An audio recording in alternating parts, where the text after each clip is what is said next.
J'ai 23 ans, je suis soldat et en mission, je suis grièvement blessé. Allongé sur mon lit d'hôpital, l'infirmière à côté de moi me dit: vous avez eu le bras gauche arraché au niveau du coude et on vous a coupé au quart supérieur pour éviter l'infection. Moi, sur mon lit, je sens rien en fait. Parce que en fait, je suis allongé et je n'ai pas encore la vision de mon bras qui me manque.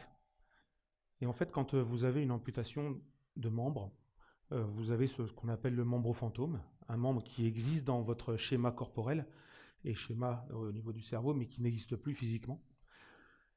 Et en fait, je me dis, ah oui, effectivement. Et c'est le choc. Et il y a un truc qui me vient à la tête, un truc de dingue, c'est comment je vais faire avec les filles. Je me dis, bon bah je corresponds plus au moule, j'ai un bras, est-ce que les filles voudront de moi? C'est pas facile, 23 ans. Et en fait, je m'aperçois que la vie, en fait, elle n'est pas faite comme ça. Et que les liens entre les gens, mais ça marche pas comme ça. Et en fait, ça m'arrange. Et effectivement, ça s'est arrangé dans ma vie plus tard. Euh, le fait d'être une personne handicapée, il y a un parcours. Il y a un parcours. Alors je dis souvent qu'il y a trois étapes. Il y a le deuil, l'étape de la reconstruction et l'étape de la résilience. Alors le deuil, ça permet justement de faire une acceptation de son handicap. Et alors moi j'ai eu la chance, en fait, j'ai un caractère positif, et j'ai eu la chance, cette partie-là a été assez rapide. Au bout de 2 mois, j'ai très bien accepté mon handicap. Et puis ensuite, je suis passé à la période de reconstruction. La période de reconstruction a été assez longue, parce que ça permet de se réparer, de se soigner, éventuellement d'apprendre avec une prothèse, avoir de l'ergothérapie. Donc voilà, c'est une période que on se donne à nous-mêmes. Donc moi, elle a duré à peu près 1 an. Et ensuite, vous avez cette période de résilience. Alors cette période de résilience, c'est ce que je fais aujourd'hui avec vous. C'est parler de son handicap, avoir un peu de recul sur le sujet. Et donc ça permet d'être tranquille sur son handicap. Alors ensuite, je vais vous expliquer comment on fait pour reconnaître la différence entre une personne valide et une personne handicapée. C'est simple. Le matin, vous vous préparez, vous êtes une personne valide, vous habillez, vous prenez votre sac, vous allez au travail, vous revenez le soir, vous posez votre sac et vous occupez de votre famille. En fait, la personne handicapée, c'est presque pareil. Le matin, elle se prépare, elle a son sac, elle fait sa journée de travail, et quand elle rentre, elle ne pose pas le sac. En fait, le sac, c'est son handicap. Elle l'a toute sa vie. Aujourd'hui, j'ai 49 ans, je suis marié, j'ai 2 filles, et je suis hyper content de ma vie. Je suis heureux. J'aime ce que j'ai fait de ma vie, et j'aime ce que je vais en faire à plus tard. Vous voyez, par exemple, là, je vais avoir besoin de vous. Ma blague préférée, vous savez ce que c'est? C'est pas de bras. Yes! J'adore cette blague. J'adore cette blague. Mes collègues me la font, mes amis me la font, j'adore cette blague. Un jour, une de mes filles, elle me dit, mais papa, elle était petite, et elle me dit, mais papa, je comprends pas. Pas de bras, pas de chocolat, il te reste un bras. T'as droit à la moitié des plaquettes. Ah bah voilà, je peux vous dire. Oh, le soulagement. En plus, j'adore le chocolat. Donc alors, je peux vous dire que là, le soulagement, c'est la classe. Ouais. Merci ma fille, merci. Merci, merci, merci. Mes enfants m'ont toujours connu, ont connu handicapé, puisque j'ai eu ça à 23 ans, mes enfants ont 22, 23, donc, elles m'ont toujours connu handicapé. Et un jour, adolescente, on est à table, et elles me disent, papa, c'est nul d'avoir qu'un seul bras. Parce qu'en fait, mes enfants, ils ont, au départ, un petit peu jeunes, ça leur faisait bizarre que les gens me regardent. Effectivement, c'est un peu gênant qu'on regarde son papa parce qu'il est différent. Bon, ça a changé après, elles ont vite accueilli la bonne nouvelle que leur papa était handicapé. Ouais, ça c'est bien, impeccable. Les enfants, c'est génial les enfants. Un jour, il y a un enfant qui est venu me voir qui m'a dit: tu t'es fait manger ton bras par un crocodile? C'est mignon, j'adore, j'adore. Ou alors, vous savez l'image de à la plage, Bon, moi, quand je suis à la plage, bien sûr, ça se voit, hein, j'ai un maillot de bain, donc ça se voit vraiment bien, mon handicap. Et en fait, vous savez, l'image de l'enfant qui vous regarde comme ça, qui a comme ça, et que le cornet de glace, il tombe.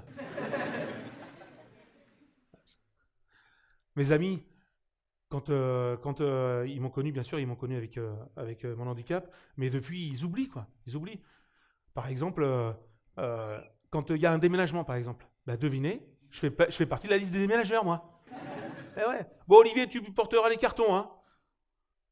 Stéphane, il n'y a pas un truc qui... Ah ouais, attends, j'ai oublié, j'ai oublié. Mais c'est génial, ça. C'est génial. C'est que ça fonctionne. Ça fonctionne. Voilà, ça c'est quelque chose quelque chose que j'aime beaucoup. Alors par exemple, bon moi je fais pas mes lacets, je fais pas mes chaussures, je fais pas mes nœuds de cravate. Bon, mes nœuds de cravate c'est pas grave, la mode c'est aujourd'hui c'est comme ça, une petite chemise avec un blazer, voilà. Bon. Beau gosse le manchot. Mais les lacets, bon bah les lacets c'est pas grave. Si ma femme et mes enfants sont pas là le matin, c'est pas grave. Je rentre, je vais au travail, je mets mes lacets dans mes chaussures et puis je vais au travail.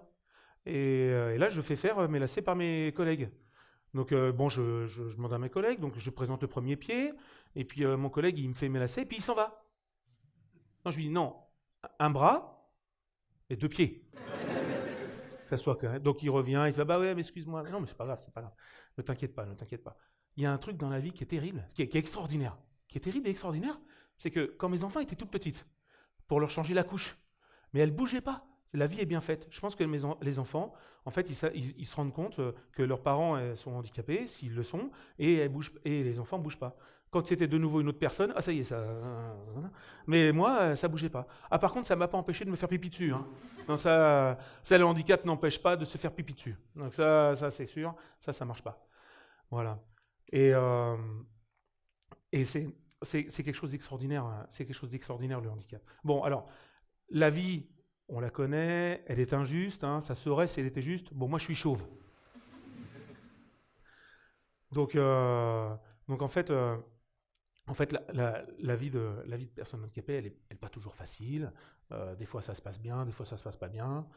Alors, moi ce que je voudrais vous faire passer comme message, c'est que quand vous rencontrez une personne handicapée, il ne faut pas hésiter à aller lui demander si elle a besoin de l'aide. Et si jamais elle n'a pas besoin d'aide, elle vous le dira. Mais en tout cas, ce qu'il y a de bien, c'est qu'on peut faire des choses ensemble.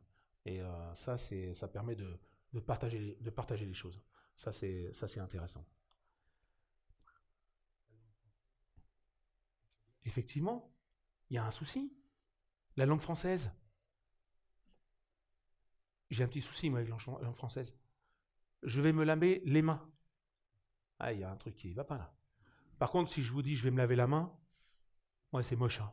Ouais, ouais, c'est moche, c'est moche, c'est moche. C'est moche. Une collègue à moi, il y a quelques temps, elle vient me voir, elle me dit Olivier, j'ai amené ma voiture à réparer au garagiste. Quand je suis retourné pour payer la facture, ça m'a coûté un bras. La semaine d'après, j'ai vendu ma voiture. Et puis par exemple, là, comme vous, quand je suis au spectacle, c'est pas facile pour applaudir. Bon alors je fais ça, mais ça sert à rien. C'est inutile, ça sert à rien. Ou alors je prends la main de mon voisin, hein, quand vous êtes retourné, là, je prends la main de mon voisin, puis je tape. Voilà. Ou alors, ce que je fais d'habitude, c'est que je fais ça. Je fais un peu de bruit. Bon, ça fait un peu pampan le lapin, mais bon, c'est pratique, c'est pratique. Je fais du bruit. Voilà. Moi, ce que j'aimerais vous faire passer, c'est que dans votre vie, dès que vous le pouvez, mettez de la couleur dans votre vie. Et mangez du chocolat. Merci beaucoup.